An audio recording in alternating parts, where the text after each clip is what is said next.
the show. Today our guest is Lisa Thomson. She's written a book called The Great Escape, A Girl's Guide to Leaving a Marriage. I wish I had that book when I was leaving my marriage years ago. I hope you enjoy this show.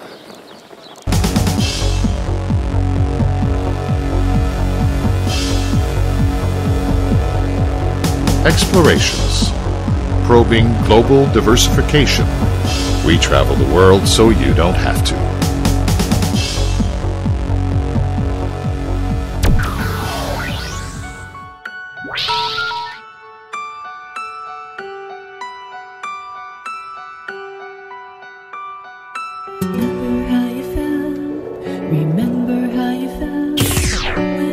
You know, I've always been interested in writing, but I didn't think that I would write a self-help book, which is it's kind of ironic in a way.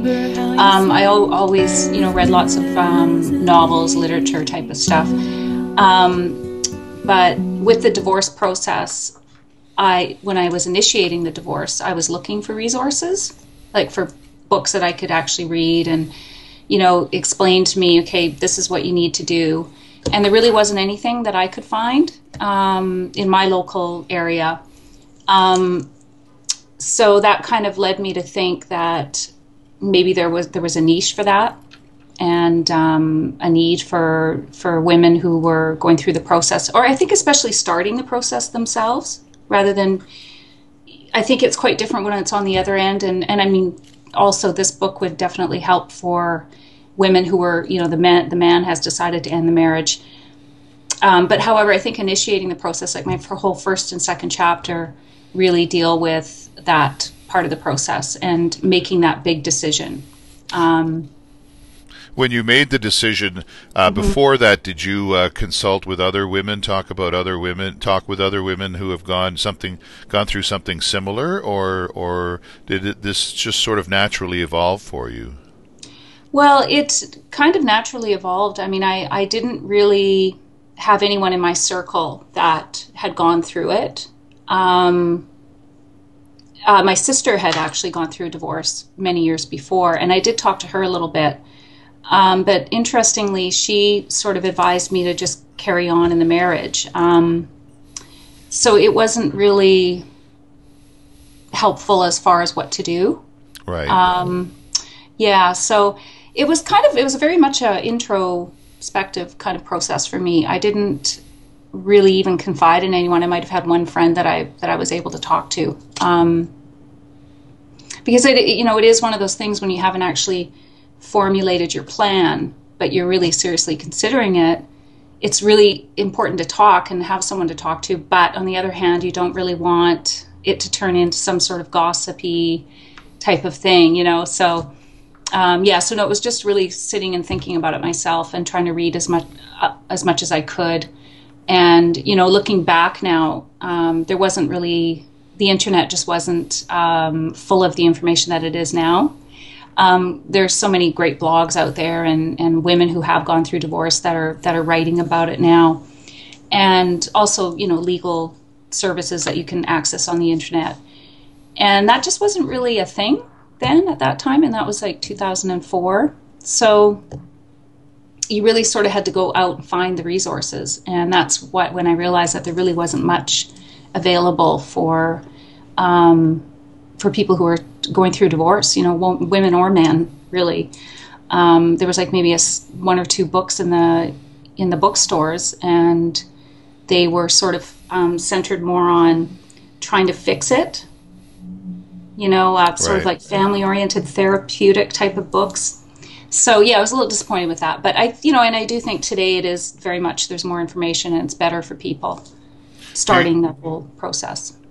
Do you write mainly for women, or do you write for men and women? Well, I do. I think my audience is mainly women, but there are some men that will come and read the blog. I've had a couple of men buy the book, so I don't know if they're buying the book for someone or if it's for themselves. Hard to say. But it's, you know, the focus is, it is focused on women, but it could be really for anyone who was in a marriage and they were economically dependent on their spouse. I mean, traditionally more women are that way, but they're not like that. And if you stay home and take care of the children full time, and you've given up your career, say, for 10, 12 years out of the marriage, this would definitely apply to you as far as what steps to take to initiate the process if you needed to get out of that relationship. So some men would certainly relate to that. Is this a purging thing for you, or did it start as something that you were trying to get off your shoulders and then turned into something a little more involved in terms of trying to help people? Yeah, exactly. It really did kind of start maybe more as a purging, because I certainly was writing in a journal, and I started the beginning of the book was really taking parts of the journal and putting them into the book.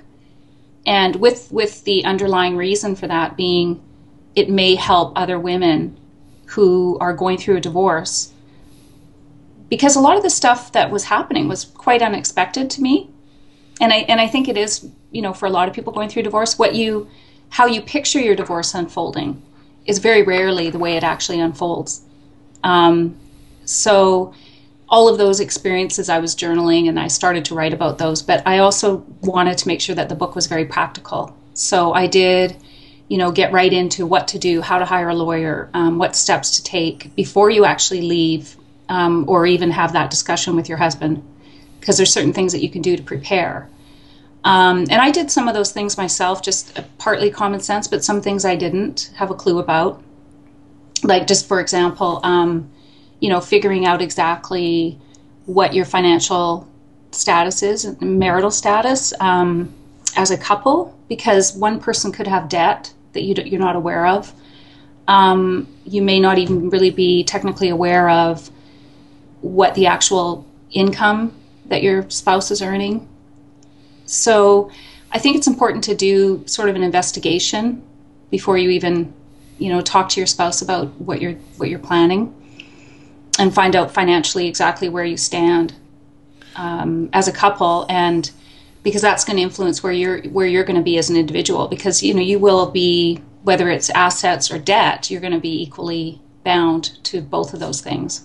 So that must be a very strange time in your life then. You can't really talk to your spouse, yet you're already initiating this process in your own mind, going through the research and whatnot. Yes, yeah, it's that's true, and so you have to really be fairly strong, I think, because it's really easy. And I was always I'm a very open person, so I always like to confide in my girlfriends. But in this kind of situation, I just didn't have the right support system to be able to just go around and say, well, this is what I'm thinking about doing, so what do you think? And I don't think it's that abnormal. I think a lot of people that are going through that feel that same way. And that's where something like this kind of book or a resource like this can really help a person. In fact, when I was going through the editing process of the book and designing the cover, I actually considered doing a paper cover on top, like blank. Right. Sort of to keep it kind of like an anonymous thing, or creating a blank cover that would go over top of the cover. But then it just sort of ended up being, it was a little bit too much creatively, and it would cost more money, and right. I wasn't sure how that would be received by people. But, the whole privacy issue, and because I think that's where you need this information, is you're just thinking about it, but you don't necessarily want to tell everyone. Like getting Viagra in a brown paper bag, delivered to your house in a brown paper bag kind of thing. Great analogy. That's fun. Is divorce something, the process of divorce, I should say, is it like a cookie cutter type of approach to things? In other words, things seem to fall in place for all divorces, or do they take on unique aspects depending on the situation? Yeah, absolutely. Definitely not cookie cutter.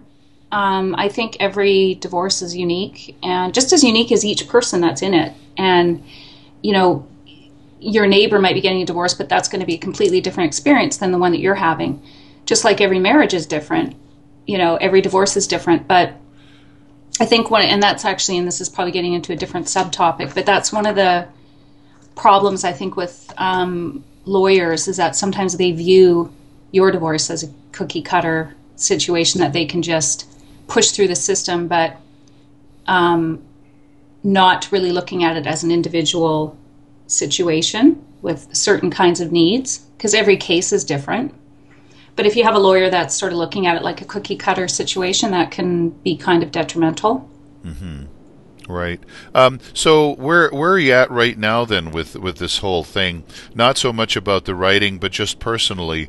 Are you happy with your current situation, or do you see yourself ever getting hooked up with some guy again? Well, I am in a relationship now. Oh, okay. Yeah. So, in fact, we've been together for over 5 years. And yes, it's a completely different kind of relationship, to be honest. So yeah, I'm very happy. I mean, it's been, I think it's coming up 9 years now since I first was separated. So the divorce process itself took several years. Where I thought it might take a year, it ended up taking probably to actually from start to finish. It didn't finish till probably 2012. Wow, that's a long time. It is, yes, it is. Do you lose faith ever during that period? I don't know what you would lose faith in or gain faith about, but did you get lost along the way at times? Oh yeah, yes, definitely. You start to question what you're seeking legally. Is it worth it, or should you just throw your hands up and walk away with nothing? Kind of. But it was sort of a unique situation in that my ex-husband did appeal. We had a divorce trial, which was in itself unfortunate, because when you get to the stage of having a trial, you just don't agree on whether it's splitting the assets or whether it's spousal support or child support. Although child support you can't really argue about, because that's really strictly dependent on the father or the mother's income. But spousal support is a negotiable part of the divorce, and obviously the division of assets. So those things are, if you can't agree, you find yourself unfortunately in a courtroom, which is no fun. And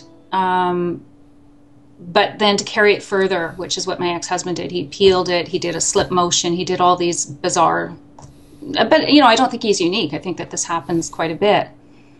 And in a way, if you were the economically dependent spouse, you sort of get victimized by the system, because, you need cash to fight. Or to defend, not fight, I shouldn't use that word, but to just defend yourself. Yeah, to even hire the legal help that's necessary, among other things. Now, maybe we can go back to just a slightly itemized approach to how this happened to you, without without trying to lay too much bare. But what did you see in your husband when you initially met him, and how did that change that created this situation in the end? Well, I think. I was 8 years younger than him. I was quite young. I think that I saw someone who was providing security. He was very charming. He, was a little more mature than the other guys that I had been going out with. So it was sort of, taking me out for these nice dinners, and then, kind of the sweeping you off your feet kind of situation. And the little twist there, of course, was that he knew my family quite well, and worked for my father's business. So there was, I had known him for a while, so there was some familiarity there. Ironically, the first time I met him, I thought that he was an arrogant asshole. And I should have just stuck with that instinct, But he has, fairly persuasive personality. He's a dominant personality. And I think that the fact that he was a bit older had that influence. It was an easy influence. So that all kind of factored into it. And it didn't help. It didn't hurt that he did look a little bit like Paul McCartney, and maybe a cross between Paul McCartney and Billy Joel. So... but I think it was just that age difference. In some ways, it appealed to me. But I think what I ended up learning is that it didn't work. And throughout as the marriage progressed, there was always sort of this power struggle, and it kind of was like a father and daughter relationship rather than an equal partnership. I guess, I mean, in all situations, when you're meeting somebody, it's also a matter of timing and where you are in your life. I mean, given a decade later, you might have been much more perceptive about this whole thing right away.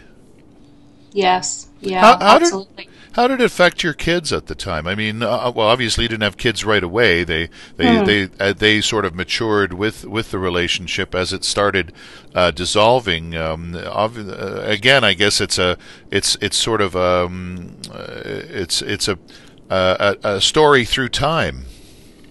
Yeah, that's right. And the relationship changes over time. People change over time, and to expect someone to stay the same is ridiculous, because when you think about it, we're all evolving creatures, right?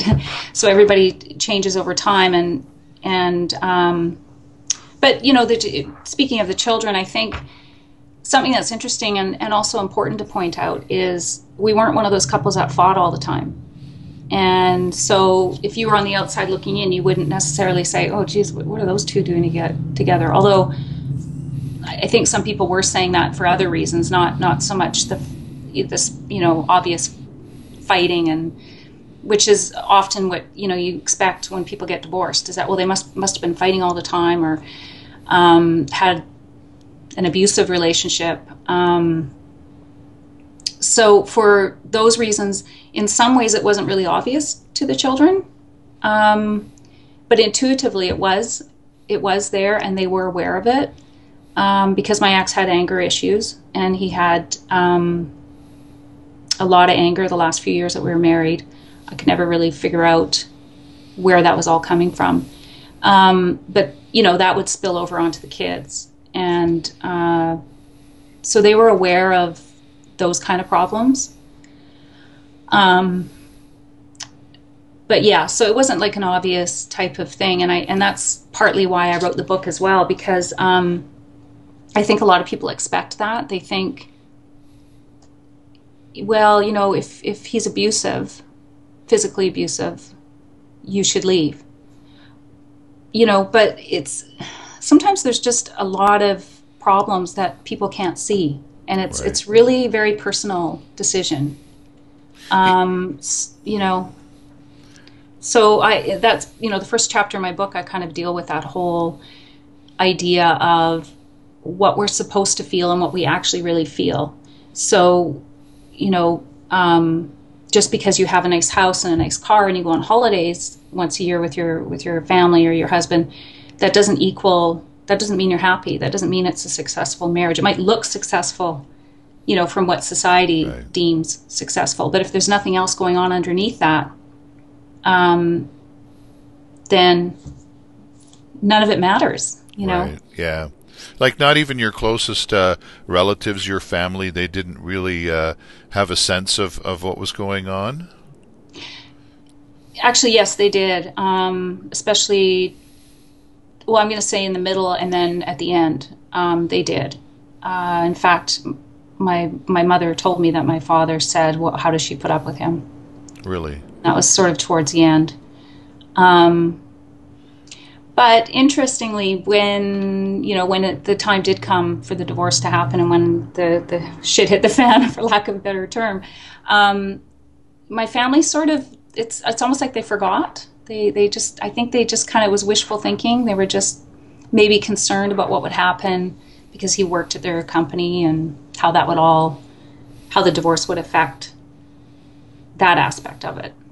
Was there any moment, was that sort of moment where the straw broke the camel's back, or was it an evolving thing in terms of your relationship with your husband?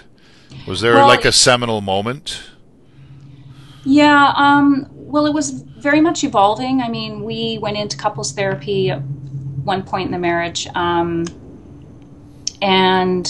but it's, I think probably in the last 2 years, things kind of built up into a pitch of just And also, it's almost like things start happening that you can't really understand why these things are happening until you look back and you see it. Right, right. And I mean, and it's sort of a funny example, but we were actually moving. Actually, that might have been one of the straw that broke both the camel's back.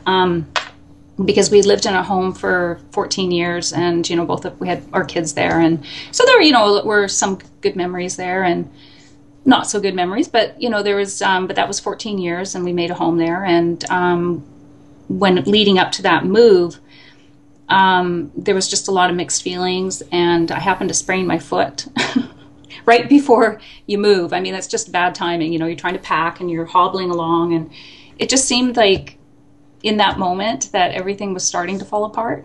And we, in the meantime, were moving into a beautiful dream home that we'd built. So it was kind of, again, ironic in a way. But I remember when I sprained my foot, he went to the drugstore the next day because I couldn't walk on it. I couldn't put any weight on it. And he went to the drugstore to get me some crutches. And he brought them home. Excuse me, he brought them home, and then he just left for the whole day. It was a Sunday. And he just left for the whole day and left me with the kids. And I remember thinking, that wasn't like, I mean, once again, how insensitive can you possibly be? And the crutches were too big. So so it hurt. It's like, couldn't you even tell them like how tall I am so that they would know what size of crutches to give you? I don't know. The move itself was absolute chaos. And, moves always are. But these kind of events tend to either bring up bad things or good things. And in this case, it just seemed to sort of bring up a lot of bad stuff. And then his anger, and just when we should have been happy, he was unhappy. And when he should have been grateful, he was angry. So yeah, it was definitely an evolving thing, but it certainly in the last year or two, there were a lot of things that were building up. So how did he react then when you first told him that, listen, I want a divorce? He was fearful. He was desperate. He basically begged. But I had made up my mind. I mean, I'd already given him many chances before. So there was no convincing me. I had made up my mind, but I wanted to go about it as cordially as we possibly could. But because he was so opposed to it, and because a lot of his identity was wrapped up in our marriage, he worked for my father's business, and he had always worked there. He didn't start working there when we got married, but he worked there before for many years, but he kind of worked his way up. And I think that he was a very insecure, and the loss of me would have been, he felt that everything would come crumbling down, that he would lose his job, which was absolutely ridiculous because he, like I said, had worked there for a long time. But all these things must have been going on in his mind. I think it was more of a security, not love, but security. Right. Yeah. I mean, people often do things for security, and love doesn't necessarily enter the picture in a lot of cases. Like they get married for security, in the first place. Right. That kind of thing. Yeah. I'm just trying to look at what else we have here. Nina gave me a list of questions to yeah, ask I saw them, that. so I don't sound like a complete fool.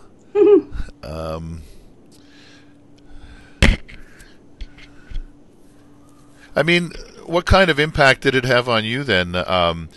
You were saying that he was feeling a little insecure. Obviously, you're worried about the future and how you're going to survive, where your money's going to come from, and that kind of thing. You must have started some kind of contingency plan thinking ahead of time then. Well, no, not enough. No?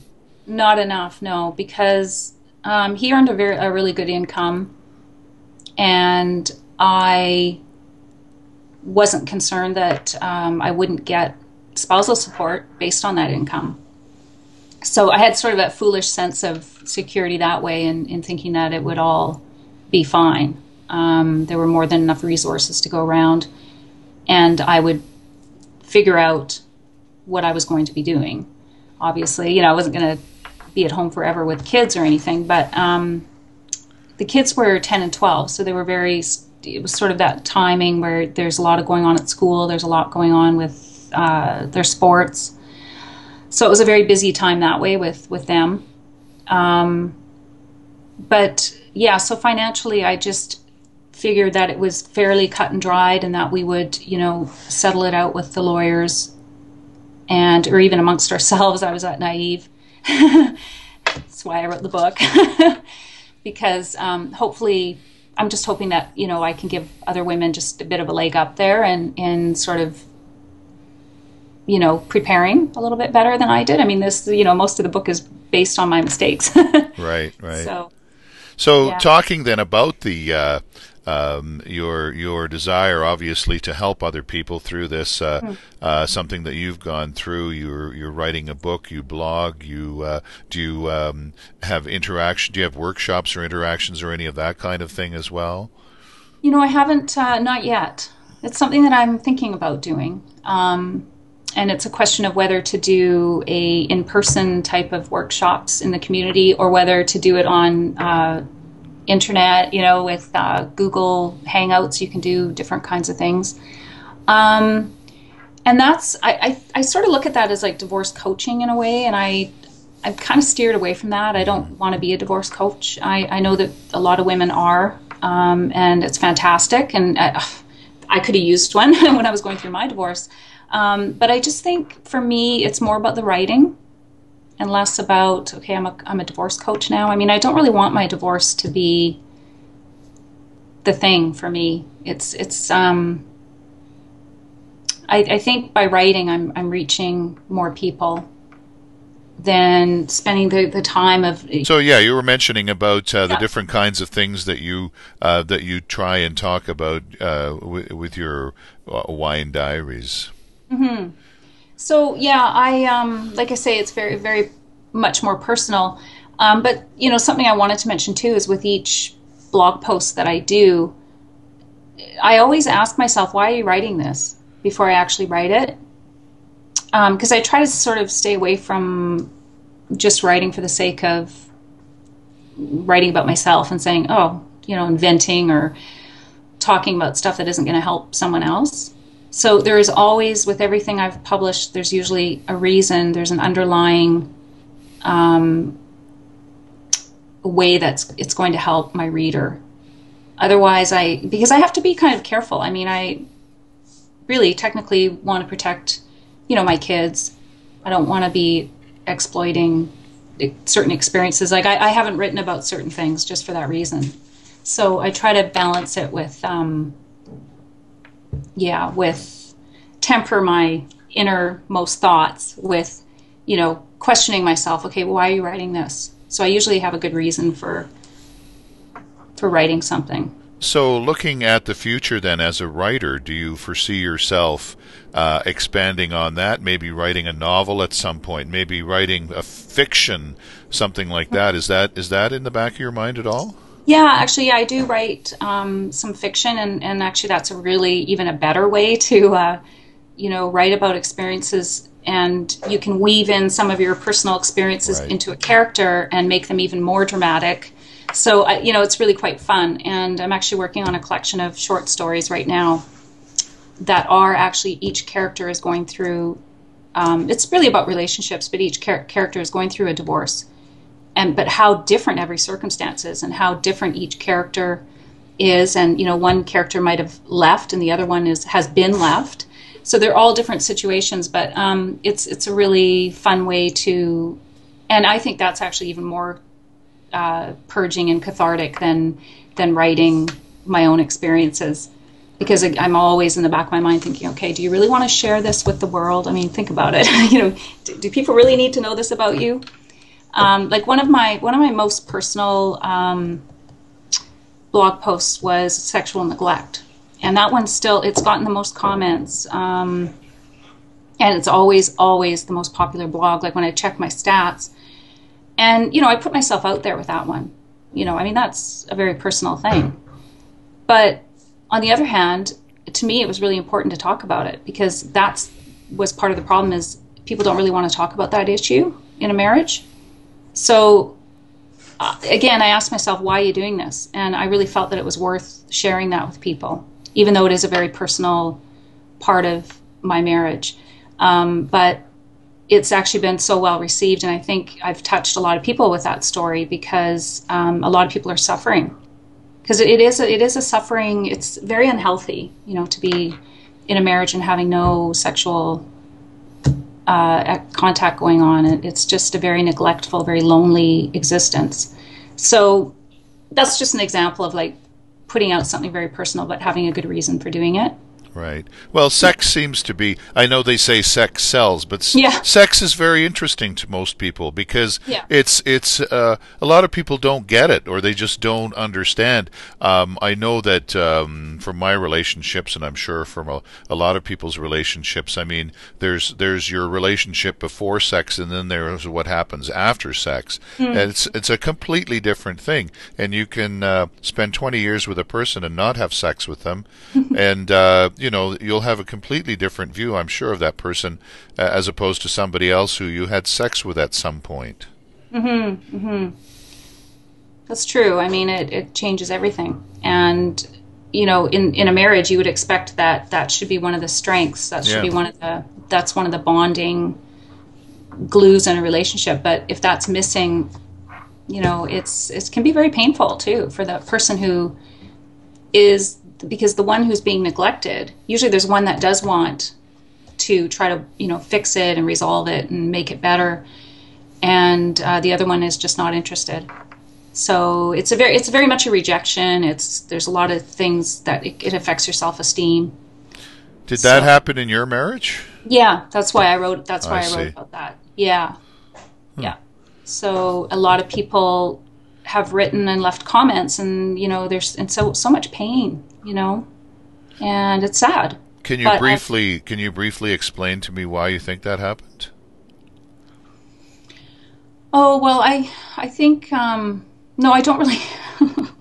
Well, if you can't, you can't. Yeah, it's a hard one, because it's been perplexing to me, although because there could be different reasons for it. Or it could just be a simple thing of, some people just don't have a very much of a sex drive, or maybe they have a sexual history that just that has stunted or interfered with their sexual health, basically. So I really honestly don't know. I don't really have the answer to that. And that was part of the problem, right? Because if you can actually talk about it, then maybe, you can learn something and maybe change it. But if the other person doesn't even really want to talk about it, then... Yeah, well, that in itself is part of the problem. Yeah. Right. Okay, well, let's concentrate a little bit more on wine then. Yeah. Just, I mean, the wine diaries, talk to me about the metaphor. Obviously, you enjoy wine, and you do things that enhance your enjoyment of wine. I'm sure you've probably gone on a wine tour or two. Yeah. Just tell me a little bit more about your association with wine then. Yeah, well, I mean, wine is, I always say, a day without wine is a day without sunshine. It's just my motto. But, obviously, you have to, like I say, you have to be in moderation, because you don't want to have too much of it. But it's, wine is just, makes life beautiful. And I just liked the idea that pairing the writing with the wine, because I think it's just a nice way to tie in and bond with my readers, because then they can say, oh yeah, I tried that wine and I really liked it, or and giving each other wine suggestions is always fun. And also, like, I will sometimes pick a wine that's cheap, and then sometimes I'll pick a wine that's a little more pricey. And it's interesting, because sometimes the cheaper wines actually taste better. So it's kind of fun that way. I try to, try different ones. And I was going to say, one of the wines that I did pick was called Dirty Laundry. And I thought that was appropriate. So sometimes it's just the name of the wine. I'll go, you know what, this sounds about right. And another time I wrote a post about a friend, an old friend of mine from childhood. And she actually took her own life. And I found out about, like, we all found out about it about a week after it happened. And many of my childhood friends, we had sort of lost touch. So when we found out about this, we were all very sad, very shocked. And, you know, one of the first things you think to yourself is, oh, I should have been in touch with her. So one of my blog posts was about this friend, and really just about the friendships in general, because we all ended up coming together.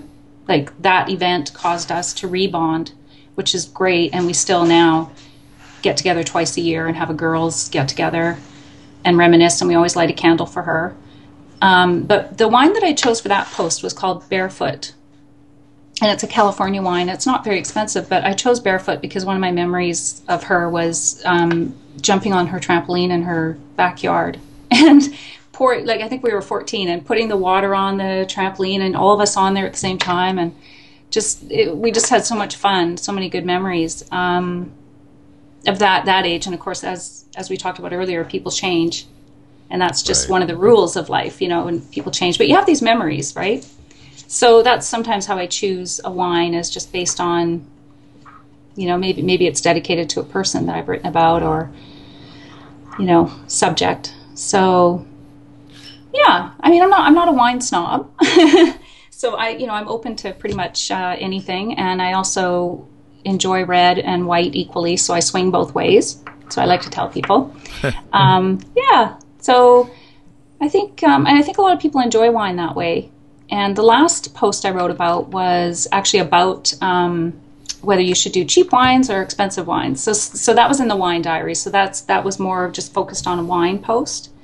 And so I veered off a little bit there, but that was kind of a fun one to do. And also a wine tour. I did a little diary of, you know, photos of a wine tour that my boyfriend and I went on. And he doesn't drink wine. So it's really fun to go on a wine tour with him, because he can drive me around and I can taste as many as I want, you know, and I don't have to worry about driving. So it's really nice. And he just waits and looks around. You do have the perfect relationship then. Yeah. Yeah. Do you take a certain amount of pride in finding a good wine and then telling people about it? Oh, yeah, sure. It's always fun to discover something that isn't, you know, $40 a bottle. Maybe it's $15 a bottle and it tastes pretty good. And so, yeah, it's always fun to share those. And I know, like with my girlfriends, we'll get together and I'll usually bring, I should really be honest here. We kind of refer back to our favorites. So it's not like we're always trying new ones, but it's always fun, like with the girlfriends, to get together and try something different. Yeah. And we usually do a wine tour once a year. So. The crazy gals get together, eh? Wine tour, strip club, whatever it takes, eh? Hey, that's a good idea. That sounds fun. In any way, and we've probably touched on this, is your wine tour writing and your book on the divorce, The Great Escape. Do they relate to each other anyway, linearly? Do you think? I mean, obviously, The Great Escape is something that you've experienced, and it's kind of over with. The wine thing you're still experiencing. Yeah, that's true. But I think they are definitely related, because a lot of the experiences that I'm still having are in some way still kind of related to the experience of the divorce. But not always, but it's still, like the very first post I did was about how I came to my decision. And I think I'm really actually very proud of that post, because it really did sort of delve into I feel put the reader right into the chair beside me, I hope. I think the blog is definitely related to that, but the last post I did just being on wine really had nothing to do with divorce. And as it turns out, one of my favorite singers actually owns a vineyard, so I put a little clip of his playing the guitar and at his vineyard. So just really, kind of a fun post that way. But yeah, certainly a lot of the experiences, and sometimes it's experience with family or children, I will write about there. And I know my next post coming up is talking about what it's like to live in an apartment now, because I always, always lived in a home, And when I was married, the last home we were in was a dream home, and it was just, you know, a gorgeous big kitchen, you know, with the 2 wall ovens and a wine fridge. So, you know, my life has changed a lot, but it's, you know, I've never been happier. So it's I think it's interesting because we have so much tied up in so much of our image is tied up in what we have and in our homes and the cars we drive. So I thought it was interesting to sort of tap into that whole difference between, you know, being house proud and being an apartment dweller, because it's 2 different things. But I think it's important to appreciate what you do have, no matter how small. So that's my next post coming up. And I also, again, I think a lot of divorced people can relate to that, because a lot of times, you know, part of that process is downsizing or, you know, either going to a smaller home, an older home, or even, you know, an apartment. Sometimes that happens too. So, yeah, well, big you know, changes. Yeah. And I think, and the whole point being, you know, you shouldn't be ashamed of that. There's nothing wrong with that. You know, Oh, you can absolutely. still be, yeah, you can still, there's a lot of really great things about being in an apartment too. So, you know, just topics like that. Yeah, you can go skydiving. Yeah. Especially from the very top. Yeah, you need something though, you know, so you have a nice soft landing. You don't want a hard landing. Good idea, yeah. Don't try that without any protection. You mean like a condom?